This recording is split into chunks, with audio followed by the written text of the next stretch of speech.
আসসালামু আলাইকুম। ঢাকা শহরে প্রত্যেকটা রেস্টুরেন্টে এখন অভিযান চলতেছে,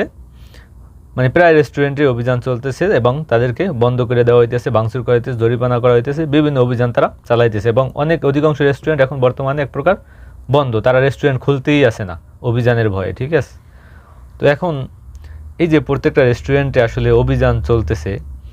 অনেক রেস্টুরেন্ট বন্ধ করে দিতেছেন, ভাঙচুর করে দিতেছেন। একটা রেস্টুরেন্ট যদি ঢাকা শহরে খুলতে হয় কোনো ব্যবসায়ীর,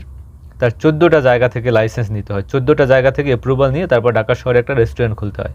গণপূর্ত বিভাগের কাছ থেকে নিতে হয়, রাজুকের কাছ থেকে নিতে হয়, ব্যাট রেজিস্ট্রেশন করা হয় সেখান থেকে নিতে হয়, ফায়ার সার্ভিসের কাছ থেকে নিতে হয়, মানে বিভিন্ন প্রতিষ্ঠানের কাছ থেকে মোটামুটি 14টা লাইসেন্স নিয়ে যখন একটা ব্যবসায়ী ব্যবসা শুরু করে, এবং এই 14টা লাইসেন্স সংগ্রহ করতে তার কত হাজার কোটি টাকা, মানে এই 14টা লাইসেন্স সংগ্রহ করতে তার কত